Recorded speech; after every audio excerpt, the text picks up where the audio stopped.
Welcome to the deep dive.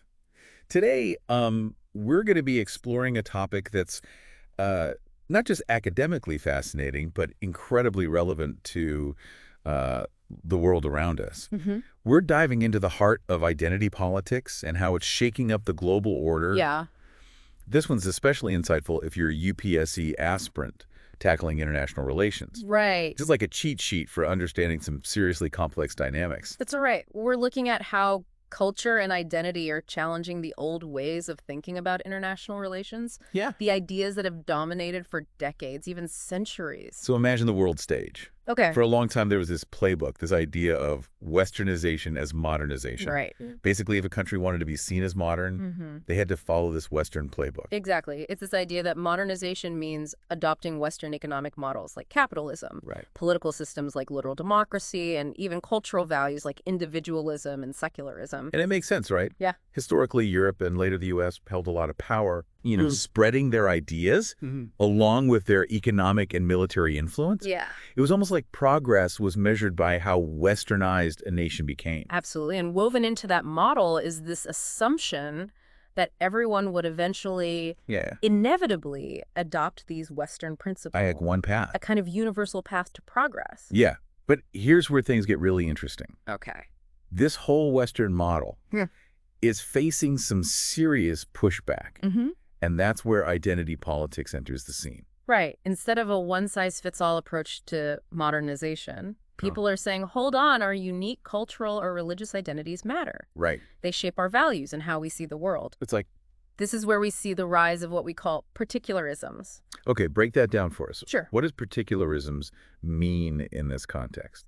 It means people are prioritizing their unique cultural or religious identity Okay. rather than just fitting into a globalized mold. Yeah. They're reclaiming their own narratives, their own paths to progress. It's a shift from trying to fit into a pre-existing model to demanding that their unique identities be recognized and respected on the global stage. So it's like saying, hey, the Western way isn't the only way. Yeah, We have our own values and traditions that are just as valid. exactly. And this has huge implications for how we understand global dynamics, Wow. because it challenges the very foundation of that Western-centric view of the world. This is blowing my mind. It's like suddenly realizing the world is way more multifaceted than we thought. It absolutely is. And one of the most striking examples of this shift is the resurgence of religion in global politics. Right.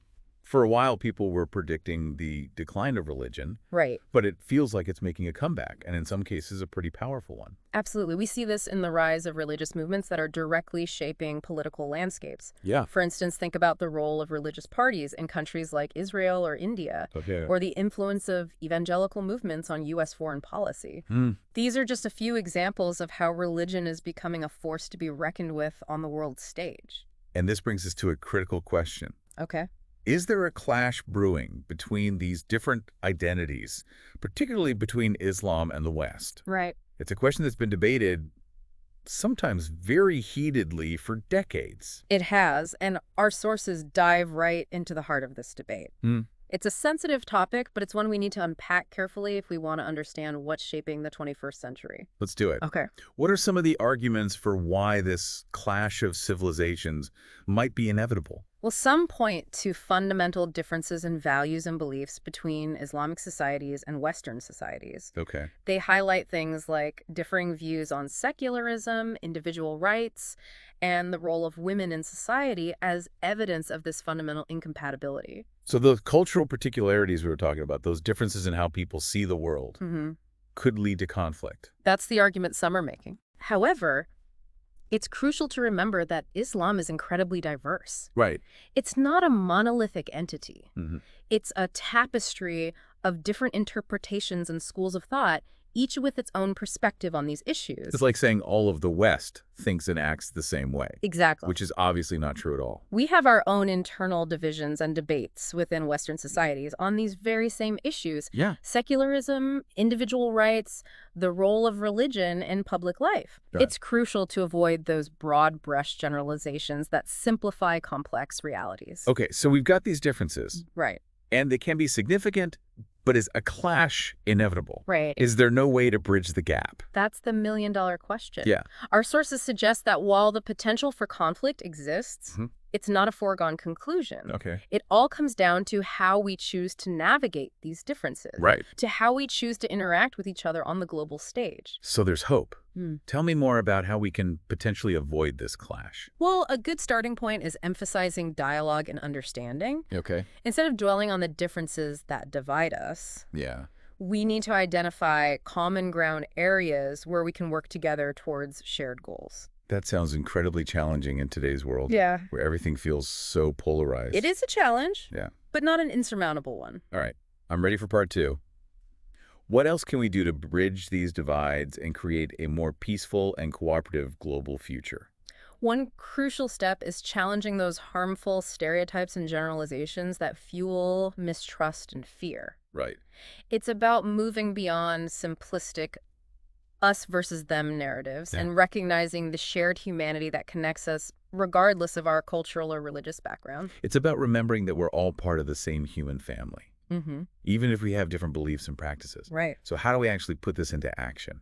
How do we move from talking about dialogue to actually fostering it? It starts with education. We need to actively seek out information about other cultures and religions, and not just from a single perspective. Right. We need to be willing to listen to and learn from people who are different from us. That's such an important point. Yeah. It's easy to get stuck in our own echo chambers, surrounded by people who think and believe the same things we do. Yeah. But that doesn't reflect the reality of the world, does it? Not at all. And this is where something like the UPSC comes in for our listeners preparing for those exams. Why? This deep dive is more than just interesting information. Yeah. It's about developing the critical thinking skills and understanding of global dynamics that you'll need to navigate a complex world. Right. The UPSC isn't just about memorizing facts and figures. Mm-hmm. It's about understanding the forces shaping our world, Mm-hmm. having the intellectual tools to analyze them. Exactly. And one of those crucial tools is understanding that Westernization isn't the only path to modernization. There are other models emerging, especially in Asia, that challenge that Western-centric view. That's right. We can't just assume that everyone wants to follow the same model. Right. Different countries and cultures have their own unique histories, values, and aspirations. And those aspirations are leading to the development of alternative paths to economic growth and political development. Right. We're seeing the rise of new economic powerhouses, new political alliances, and new ideas about how to organize society. So the global landscape is becoming much more diverse, more multipolar, with power distributed more evenly. Right. It's not just the West calling the shots anymore. Precisely. And this shift in power dynamics is directly related to the rise of identity politics. Okay. As people reclaim their own narratives and reject those imposed from the outside, Yeah. we see a shift in global influence. This is mind-blowing stuff. It's like we're witnessing a fundamental restructuring of the global order. We are, and understanding these changes is key to navigating the complexities of the 21st century. Whether you're a diplomat, a policymaker, a business leader, or simply a concerned citizen, understanding these dynamics is essential. It's about being able to anticipate challenges, seize opportunities, and make informed decisions in a world that's constantly evolving. And it's about recognizing that the future is not predetermined. Yeah. It's shaped by the choices we make individually and collectively. So what does this all mean for the future of global order? Okay. Where are we headed? Are we destined for conflict? Or can we forge a more cooperative and peaceful path forward? That's a question that deserves careful consideration. Yeah. Our sources offer some insights, but ultimately the future is up to us. Right. I'm on the edge of my seat. Let's dive into those insights. What are some of the key takeaways we should be considering as we move forward? So we've talked about this potential clash of civilizations, this tension between the West and the rest, particularly with Islam. Right. But our sources also emphasize that this clash isn't a given. Right. It's not some inevitable outcome that we're just hurtling towards. That's right. And that's a really important point. It comes back to the idea of agency, of having the power to shape the future. Our choices, the decisions we make both on an individual and collective level, they all contribute to shaping that future. Okay, so let's zoom out and look at the bigger picture. Okay. What are the key takeaways from our deep dive into identity politics and its impact on the global order?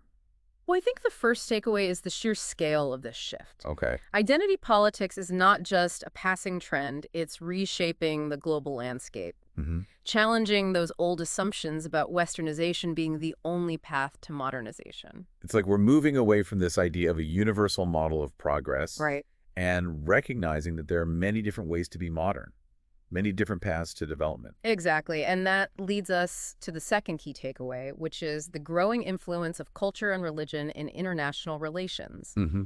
We can't just focus on economics and military power anymore. Yeah. These cultural and religious factors are playing an increasingly important role in shaping how nations interact with each other. It's like adding a whole new layer of complexity to the already complex world of international relations. Right. But also thinking back to those prepping for the UPSC, Yeah. it's a reminder that you need to go beyond the headlines Yeah. and understand the cultural and religious context that shape global events. Absolutely. Those deeper motivations and historical nuances are often where the real story lies. Okay. And finally, the third takeaway is that while the potential for conflict exists, and we can't ignore that, Hmm. it's not inevitable. Okay. It depends on the choices we make, the paths we choose to take. So it's not all doom and gloom. No. There's still hope for a more peaceful and cooperative world. There is, but it requires conscious effort. Yeah. It requires promoting dialogue, fostering understanding, and building bridges instead of walls. Right. It's about recognizing our shared humanity and working together to address the challenges we face as a global community. Wow, that's powerful. So for our listeners, especially those UPSC aspirants out there, Yeah. what's the one big question they should be pondering after this deep dive? If Westernization isn't the only path to modernization, what other models might emerge in the 21st century? Right. And what role will identity politics play in shaping those models? That's a fantastic question, and it's one that doesn't have an easy answer. Right. But it's a question worth wrestling with, worth exploring, as we navigate this increasingly complex world. It's about challenging our own assumptions, looking beyond our own perspectives, and engaging in thoughtful, nuanced discussions about the future we want to create. It's about embracing the diversity of our world Mm-hmm. and recognizing that those differences, those unique identities, they're not a threat, but rather a source of strength and innovation. And who knows, maybe the answers to some of these big questions will come from those very UPSC aspirants, Mhm. the future leaders and thinkers who are engaging with these ideas right now. Well said. If you found this deep dive insightful, be sure to hit that like button and subscribe to the deep dive for more thought-provoking explorations into the most pressing issues of our time. And don't forget to share this episode with anyone who might benefit from this knowledge. Until next time, keep diving deep.